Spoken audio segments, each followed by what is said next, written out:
नमस्कार दोस्तों, स्वागत है आपका राज एग्जाम टी पर। साथियों, इस वीडियो में हम करने वाले हैं कंप्यूटर के 100 महत्वपूर्ण क्वेश्चन और आज का टॉपिक होने वाला है कंप्यूटर की पीडीएफ। तो साथियों, पिछले एग्जाम्स में आए हुए क्वेश्चन हम करवाने वाले हैं और आगामी एग्जाम के लिए भी ये क्वेश्चन है वो बहुत इंपॉर्टेंट होने वाले, इसलिए वीडियो को अच्छी तरीके से देखिएगा।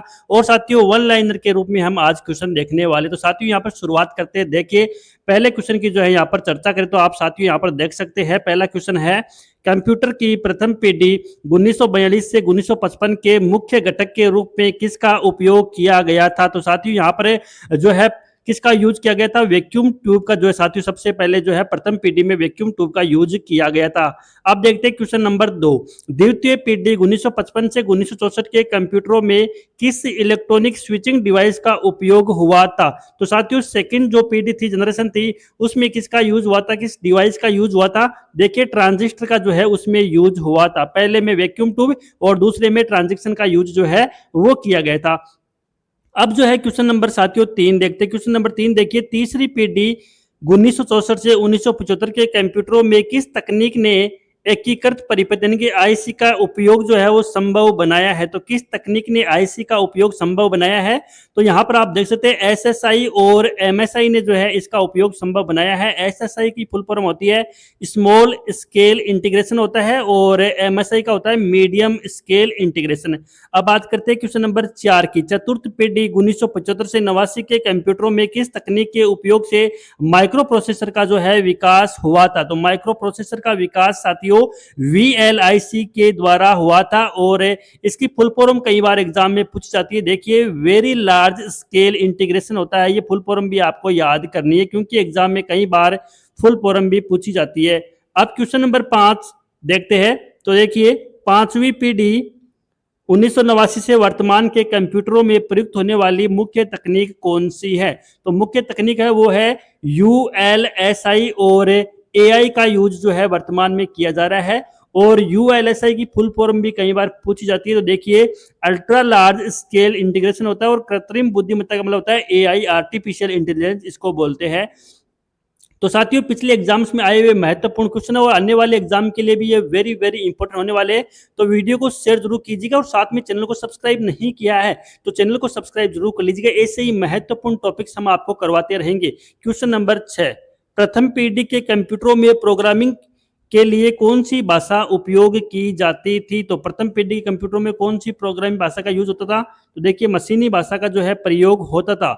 उसके बाद में क्वेश्चन नंबर 7, द्वितीय पीढ़ी के कंप्यूटरों के लिए मुख्य रूप से कौन सी हाई लेवल प्रोग्रामिंग भाषाओं का विकास हुआ था। तो सेकंड पीढ़ी के लिए देखिए, एक तो फोर्ट्रेन है, एक कोबोल। इन दो भाषाओं का जो है महत्वपूर्ण विकास उस समय हुआ था। फोर्ट्रेन और कोबोल आपको याद करना है। प्रश्न 8, तीसरी पीढ़ी के कंप्यूटरों में किस प्रकार के ऑपरेटिंग सिस्टम की शुरुआत हुई थी। थर्ड जनरेशन की बात हो रही। तो यहाँ पर देखिए, टाइम शेयरिंग और मल्टी प्रोग्रामिंग का साथ यहाँ पर जो है शुरुआत हुई थी, टाइम शेयरिंग और multi programming. Question number 9, micro processor तकनीक के उपयोग से किस पीढ़ी में पर्सनल कंप्यूटर पीसी का दौर आया। तो चौथी पीढ़ी में जो है पीसी का दौर यहाँ पर आया था। उसके बाद में आगे बात करते हैं क्वेश्चन नंबर 10, पांचवी पीढ़ी के कंप्यूटरों का मुख्य ध्येय क्या है। तो जो फिफ्थ जनरेशन के कंप्यूटर है, मानव जैसी तार्किक क्षमता विकसित करना, ये पांचवी पीढ़ी का साथियों ध्येय वाक्य मान सकते हैं, मानव जैसी तार्किक क्षमता विकसित करना। क्वेश्चन नंबर 11, प्रथम पीढ़ी के कंप्यूटरों की गणना किस में मापी जाती थी। देखिए, मिली सेकेंड में जो है प्रथम कंप्यूटर, जो प्रथम पीढ़ी कंप्यूटर है उनकी गणना की जाती थी, मिली सेकेंड में मापी जाती थी। क्वेश्चन नंबर 12, द्वितीय पीढ़ी के कंप्यूटर की गति किस में मापी जाती थी। ये हो गया माइक्रो सेकंड में। किस में हो गया, माइक्रो सेकंड में। और तीसरी पीढ़ी की बात करें तो तीसरी पीढ़ी के कंप्यूटर की गति किस में मापी जाती थी। तो ये हो गया नैनो सेकंड में। ये साथियों आपको यहाँ पर याद करना है, मिली सेकंड हो गया, उसके बाद माइक्रो सेकंड, फिर हो गया नैनो सेकंड में। आगे चलते हैं, क्वेश्चन नंबर 14 की बात करते हैं। देखिए, एकीकृत परिपथ आईसी का आविष्कार किसने जो है किसे माना जाता है। तो आविष्कारक जो है आईसी का किसे माना जाता है। तो हो गया जैक किल्बी और रॉबर्ट नोयस के द्वारा साथियों यहाँ पर जो है आईसी का आविष्कार किया गया था। किसके द्वारा, जैक किल्बी और रॉबर्ट नोयस के द्वारा। क्वेश्चन नंबर 15, प्रथम पीढ़ी के कंप्यूटरों का डेटा स्टोरेज मुख्य रूप से किस पर आधारित था? तो ये पंच कार्ड और मैग्नेटिक ड्रम पर आधारित था। वेरी वेरी इंपॉर्टेंट क्वेश्चन है, बहुत बार एग्जाम में ये क्वेश्चन आ चुका है कि प्रथम पीढ़ी के कंप्यूटरों का डेटा स्टोरेज मुख्य रूप से किस पर आधारित था? देखिए पंच कार्ड और मैग्नेटिक ड्रम पर आधारित था। क्वेश्चन नंबर 16, द्वितीय पीढ़ी के कंप्यूटरों में डेटा स्टोरेज के लिए किसका उपयोग बढ़ा है? देखिए मैग्नेटिक टेप और मैग्नेटिक डिस्क का उपयोग जो है सेकेंड जनरेशन में इसका उपयोग जो है बढ़ा है। क्वेश्चन नंबर 17, तृतीय पीढ़ी में डेटा इनपुट के लिए किसका प्रयोग जो है वो आम हो गया था? तो कीबोर्ड और मॉनिटर का यूज जो है वो थर्ड जनरेशन में यूज होने लग गया था। तो वेरी इंपॉर्टेंट क्वेश्चन साथियों हम कर रहे हैं। आगे देखिए, आगे चर्चा करते हैं। क्वेश्चन नंबर 18, किस पीढ़ी के कंप्यूटरों के आकार में अत्यधिक कमी आई और वे डेस्कटॉप पर आ गए? तो चौथी पीढ़ी के जो कंप्यूटर साथियों वो डेस्कटॉप पर आ गए थे। क्वेश्चन नंबर 19, पांचवी पीढ़ी में समानांतर प्रसंस्करण पैरेलल प्रोसेसिंग किस अवधारणा पर आधारित है? तो हार्डवेयर की अनेक प्रोसेसर क्षमता पर यह आधारित है। क्वेश्चन नंबर 20 की बात करते हैं। कौन सी पीढ़ी के कंप्यूटरों में पहली बार सेमीकंडक्टर मेमोरी का जो है उपयोग हुआ था? तो तीसरी पीढ़ी में जो है पहली बार सेमीकंडक्टर मेमोरी का यूज हुआ था। किसमें? थर्ड जनरेशन में हुआ था। उसके बाद में क्वेश्चन नंबर 21, प्रथम पीढ़ी का इनियाक कंप्यूटर किन दो वैज्ञानिकों ने मिलकर बनाया था? तो देखिए जे प्रेस्पर एकर्ट और जॉन मोस्ली ने साथियों प्रथम पीढ़ी का एनियाक कंप्यूटर बनाया था। उसके बाद में आगे देखते हैं क्वेश्चन नंबर 22, ट्रांजिस्टर का आविष्कार किस वर्ष और किन वैज्ञानिकों द्वारा किया गया था? तो ट्रांजिस्टर का जो आविष्कार है वो 1947 में जॉन बार्डिन, वाल्टर ब्रेटन और विलियम शोकले ने जो है इनका आविष्कार किया था। तो साथियों ये जो है लगभग यूएसए में इनका जो है बात करें तो इनका निर्माण किया गया था, आविष्कार किया था, इसलिए इनके नाम ही थोड़े अजीब से आपको लग रहे होंगे। उसके बाद में क्वेश्चन नंबर 23 की बात करते हैं। चौथी पीढ़ी में इंटेल द्वारा विकसित पहला माइक्रो प्रोसेसर कौन सा था? तो इंटेल 4004 ये साथियों पहला माइक्रो प्रोसेसर था, इंटेल 4004। आगे देखिए क्वेश्चन नंबर 24, पांचवी पीढ़ी के कंप्यूटरों में प्राकृतिक भाषा प्रसंस्करण एनएलपी का अर्थ क्या है? तो पांचवी पीढ़ी के कंप्यूटरों में साथियों एनएलपी का अर्थ क्या है? देखिए मानवीय भाषाओं को समझने और अनुवाद करने की क्षमता। साथियों एआई का जमाना आ चुका है, इसलिए मानवीय भाषाओं को समझने और अनुवाद करने की क्षमता जो है पांचवी पीढ़ी के कंप्यूटरों में आ गई है। उसके बाद में क्वेश्चन नंबर 25 की बात करते हैं। देखिए प्रथम पीढ़ी के कंप्यूटरों में आने वाली मुख्य तकनीकी समस्या क्या थी? तो ये अत्यधिक ताप उत्पादन, हीट जनरेट करते थे। साथियों क्या करते? ये गर्म हो जाते थे जल्दी। क्वेश्चन नंबर 26, द्वितीय पीढ़ी में प्रोग्रामिंग आसान बनाने के लिए किस भाषा का प्रयोग बढ़ा? तो असेंबली भाषा का जो है प्रयोग बढ़ा था। किसमें? सेकंड जनरेशन में साथियों प्रोग्रामिंग को आसान बनाने के लिए जो है असेंबली भाषा का प्रयोग होने लग गया था। क्वेश्चन नंबर 27, तृतीय पीढ़ी में किस प्रकार के कीबोर्ड का प्रचलन हुआ? तो ये देखिए वीडियो टर्मिनल जो साथियों कीबोर्ड का जो है यहाँ पर उपयोग होने लगा था, वीडियो टर्मिनल का। क्वेश्चन नंबर 28, चौथी पीढ़ी में किस प्रकार के सॉफ्टवेयर पैकेज लोकप्रिय हुए थे? GUI आधारित ऑपरेटिंग सिस्टम है और डेटाबेस सॉफ्टवेयर जो है साथियों जो है लोकप्रिय हुए थे। कौन कौन से? चौथी पीढ़ी में GUI होता है, ग्राफिकल यूजर इंटरफेस होता है इसका फुल फॉर्म, आधारित ऑपरेटिंग सिस्टम और डेटाबेस सॉफ्टवेयर साथियों ये जो है लोकप्रिय हो गए थे, इनका उपयोग जो है होने लग गया था। उसके बाद में क्वेश्चन नंबर 29 की बात करें, पांचवी पीढ़ी में कंप्यूटरों की सोचने की क्षमता का आधार क्या है? तो देखिए ये है न्यूरल नेटवर्क। क्या साथियों? न्यूरल नेटवर्क के द्वारा साथियों ये सोचने की क्षमता रखते हैं।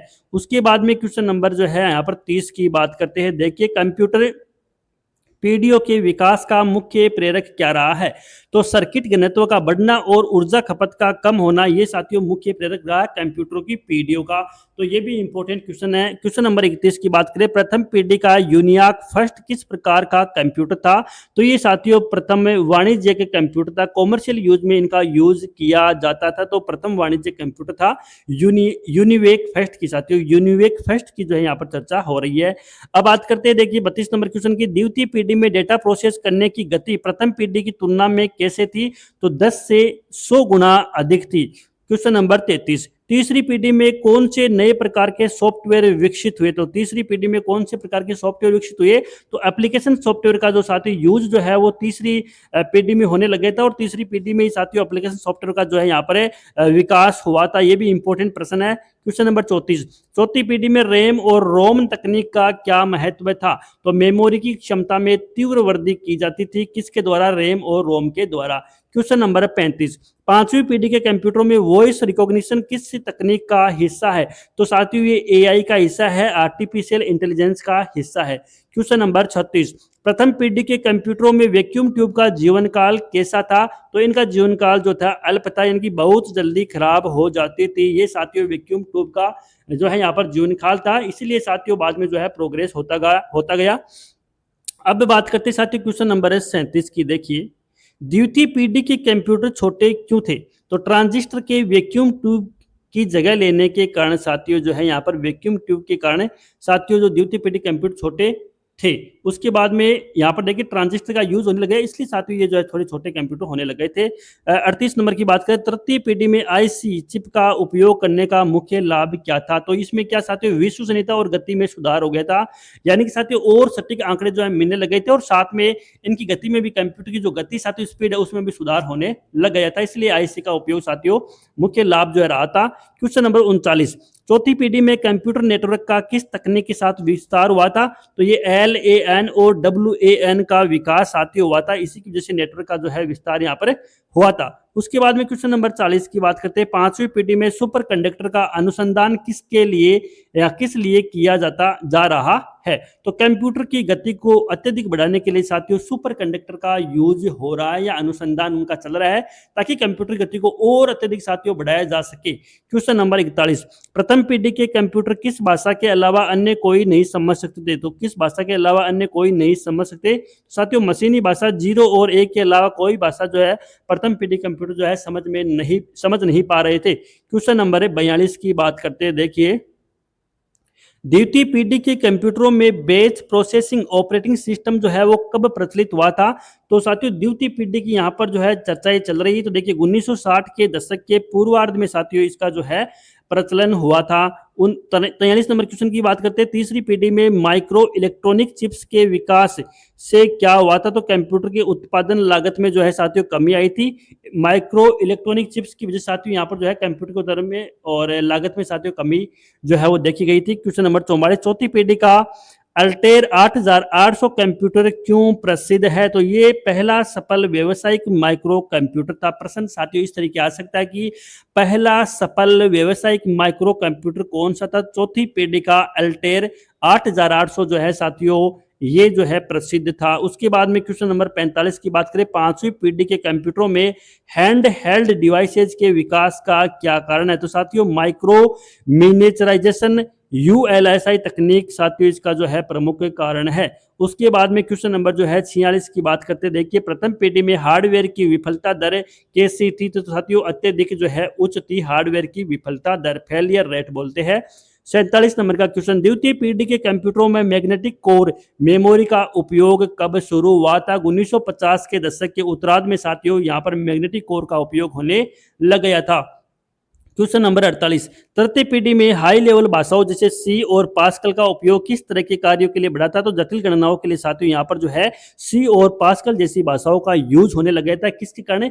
जटिल गणनाओं के कारण साथियों इनका यूज जो है होने लग गया था। क्वेश्चन नंबर 49, चौथी पीढ़ी में कौन सा हार्ड डिस्क तकनीक मानक बनी? तो साथियों ये हो गया विंचेस्टर डिस्क ड्राइव हो गया। ये विंचेस्टर डिस्क ड्राइव साथियों इस तकनीक का यूज जो है चौथी पीढ़ी में हुआ था। क्वेश्चन नंबर 50, पांचवी पीढ़ी में कंप्यूटर का उपयोग किस क्षेत्र में सबसे प्रभावी है? तो साथियों विशेषज्ञ प्रणाली में ये जो है सबसे प्रभावी माना जाता है। तो साथियों वीडियो को शेयर जरूर करते रहिएगा, चैनल को सब्सक्राइब नहीं किया है तो आपसे रिक्वेस्ट है चैनल को सब्सक्राइब जरूर कीजिएगा। ऐसे ही महत्वपूर्ण क्वेश्चन साथियों आपके लिए लाते रहेंगे। अब साथियों क्वेश्चन नंबर 51 की बात करते, देखिए प्रथम पीढ़ी के कंप्यूटरों की बिजली खपत कैसी थी? तो साथियों विद्युत की खपत जो है अत्यधिक होती थी, इसलिए साथियों जो है इनमें नए नए जो है सुधार होते गए और पीढ़ियां साथियों बनती गई। देखिए क्वेश्चन नंबर 52, देखिए द्वितीय पीढ़ी के कंप्यूटरों में ट्रांजिस्टर का मुख्य लाभ क्या था? तो कम बिजली खपत और कम गर्मी साथियों इससे जो है उत्पन्न होती थी, यानी कि हीट साथियों कम उत्पन्न होती थी पहली पीढ़ी की तुलना में। क्वेश्चन नंबर 53, तृतीय पीढ़ी में हार्डवेयर और सॉफ्टवेयर का एकीकरण किस स्तर पर हुआ? तो साथियों ऑपरेटिंग सिस्टम और डिवाइस ड्राइवर के माध्यम से साथियों इनमें जो है इसका एकीकरण जो है हुआ था। क्वेश्चन नंबर बात करें साथियों 54 की, तो यहाँ पर देखिए आप चौथी पीढ़ी में GUI का अर्थ क्या है? तो देखिए ग्राफिकल यूजर इंटरफेस इसकी फुल फॉर्म होती है GUI की, और जिससे साथियों माउस के उपयोग को बढ़ाया है। तो साथियों इसकी वजह से माउस का जो है उपयोग यहाँ पर साथियों बढ़ा है। उसके बाद में क्वेश्चन नंबर 55 की बात करते हैं। 5वीं पीढ़ी के कंप्यूटर का निर्माण किस प्रकार के प्रोसेस पर आधारित है? तो समानांतर और मल्टी कोर प्रोसेस पर साथियों ये जो है आधारित है। क्वेश्चन नंबर 56, प्रथम पीढ़ी के कंप्यूटरों में इनपुट आउटपुट माध्यम क्या था? तो साथियों केवल पंच कार्ड का ही यूज जो है इनमें यूज किया जाता था इनपुट आउटपुट के लिए। क्वेश्चन नंबर 57, द्वितीय पीढ़ी में डेटा इनपुट के लिए किसका प्रयोग जो है सबसे अधिक होने लगा था? तो मैग्नेटिक टेप का यूज जो है साथियों सबसे अधिक होने लगा था। अब देखिए बात करते हैं क्वेश्चन नंबर 58 की। तृतीय पीढ़ी में कौन सा स्टोरेज माध्यम सबसे लोकप्रिय हुआ? तो मैग्नेटिक डिस्क जो है साथियों वो तीसरी पीढ़ी में सबसे ज्यादा लोकप्रिय हुआ था। कौन सा? मैग्नेटिक डिस्क स्टोरेज साथियों ये है, और तीसरी पीढ़ी में साथियों ये लोकप्रिय हुआ था। क्वेश्चन नंबर 59, चौथी पीढ़ी के कंप्यूटरों में सेमीकंडक्टर मेमोरी का जो है क्या प्रकार प्रचलित हुआ? तो साथियों डी रैम और SRAM जो है साथियों ये जो है दो प्रचलित हुए थे चौथी पीढ़ी में। क्वेश्चन नंबर 60, पांचवी पीढ़ी के कंप्यूटर किस तकनीक द्वारा डेटा प्रोसेस करते थे? अल्ट्रा फास्ट पल्स सिग्नल के द्वारा साथियों जो है पांचवी पीढ़ी कंप्यूटर जो है इसका जो है साथियों तकनीक का यूज करते हैं अल्ट्रा फास्ट पल्स सिग्नल के द्वारा। क्वेश्चन नंबर 61, प्रथम पीढ़ी का आकार क्या था? तो साथियों विशाल कमरे के समान जो है प्रथम पीढ़ी का आकार था, एक कमरे के समान साथियों था। द्वितीय पीढ़ी का आकार क्या था साथियों? छोटी अलमारी के समान था। तीसरी पीढ़ी का आकार था वो डेस्क पर रखने के लिए उपयुक्त था, मिड रेंज बोल सकते साथियों इसको। 64 नंबर क्वेश्चन है, चौथी पीढ़ी का आकार क्या था? तो साथियों डेस्कटॉप और पोर्टेबल यानी कि लैपटॉप का यूज साथियों चौथी पीढ़ी में होने लगा था। वेरी वेरी इंपॉर्टेंट है, डेस्कटॉप यानी कि डेस्कटॉप और पोर्टेबल लैपटॉप साथियों ये जो है चौथी पीढ़ी में यूज होने लगा था। क्वेश्चन नंबर 65, पांचवी पीढ़ी का आकार क्या था? ये साथियों अत्यधिक छोटा है, पॉकेट साइज से लेकर स्मार्टफोन तक साथियों ये जो स्मार्टफोन है साथियों अपना ये भी पांचवी पीढ़ी में माना जाता है, तो अत्यधिक छोटा साथियों हो गया। क्वेश्चन नंबर 66, प्रथम पीढ़ी में कूलिंग सिस्टम की क्या स्थिति थी? तो अत्यधिक शक्तिशाली कूलिंग की आवश्यकता थी, लेकिन जो साथियों ये हो नहीं पा रही थी। क्वेश्चन नंबर 67, द्वितीय पीढ़ी के कंप्यूटरों में जो है कौन सी प्रोग्रामिंग भाषा वैज्ञानिक उपयोग के लिए सबसे सफल हुई थी? तो साथियों फोरट्रेन जो है साथियों भाषा जो है फोरट्रेन वो सेकंड पीढ़ी में साथियों काम में आई थी। उसके बाद में क्वेश्चन नंबर जो है साथियों 68 की हम यहाँ पर बात करते हैं, तो 68 नंबर का क्वेश्चन साथियों आप देख सकते हैं, तृतीय पीढ़ी का IBM 360 कंप्यूटर क्यों क्रांतिकारी था? तो साथियों ये है व्यावसायिक और वैज्ञानिक दोनों कार्यों में सक्षम था। तो वेरी वेरी इंपॉर्टेंट पर्सन है कि तीसरी पीढ़ी का जो IBM 360 कंप्यूटर साथियों वो क्रांतिकारी एक तरीके से जो है लेके आया था। ये साथियों व्यावसायिक और वैज्ञानिक दोनों कार्यों में सक्षम था, दोनों कार्यों में साथियों यूज होता था। क्वेश्चन नंबर 69, चौथी पीढ़ी में फ्लॉपी डिस्क का उपयोग था, तो ये जो साथियों पोर्टेबल डेटा स्टोरेज के लिए काम में आती थी। तो फ्लॉपी डिस्क जो है साथियों पोर्टेबल डेटा स्टोरेज के लिए काम में आती थी। क्वेश्चन नंबर 70 है, पांचवी पीढ़ी के कंप्यूटरों में इंटरनेट का क्या महत्व है? तो क्लाउड कंप्यूटिंग और विश्वव्यापी कनेक्टिविटी के लिए साथियों यहाँ पर जो है इंटरनेट यूज में होता है। क्लाउड कंप्यूटिंग और विश्वव्यापी कनेक्टिविटी यानी कि विश्व से जुड़ने के लिए साथियों इसका यूज हो रहा है। क्वेश्चन नंबर 71, प्रथम पीढ़ी में सॉफ्टवेयर की अवधारणा कैसी थी? तो सॉफ्टवेयर हार्डवेयर के भीतर ही लिखा होता था साथियों। प्रथम पीढ़ी में जो है सॉफ्टवेयर जो है हार्डवेयर के भीतर ही लिखा होता था। क्वेश्चन नंबर 72 देखिए, द्वितीय पीढ़ी के कंप्यूटरों में कौन सी भाषा बिजनेस कार्यों के लिए सबसे महत्वपूर्ण थी? तो कोबोल भाषा साथियों वो थी, वो सेकंड जनरेशन में जो है बिजनेस के लिए महत्वपूर्ण थी। कौन सी भाषा? कोबोल भाषा साथियों महत्वपूर्ण थी। उसके बाद में क्वेश्चन नंबर जो है 73 की बात करते हैं, तृतीय पीढ़ी में मल्टी यूजर सिस्टम का अर्थ क्या था? तो साथियों एक साथ कई लोग जो है कंप्यूटर का यूज कर सकते थे। क्वेश्चन नंबर 74, चौथी पीढ़ी के कंप्यूटर में इंटरनेट का कौन सा संस्करण जो है वो विकसित हुआ था? तो साथियों TCP और IP आधारित आधुनिक इंटरनेट जो है वो चौथी पीढ़ी में जो है विकसित हो गए थे। कौन कौन से? एक तो TCP हो गया, एक हो गया IP आधारित आधुनिक इंटरनेट। क्वेश्चन नंबर 75, पांचवी पीढ़ी में एज कंप्यूटिंग का अर्थ है, तो एज कंप्यूटिंग का क्या अर्थ है? तो ये हो जाएगा डेटा का विश्लेषण स्रोत के पास ही करना।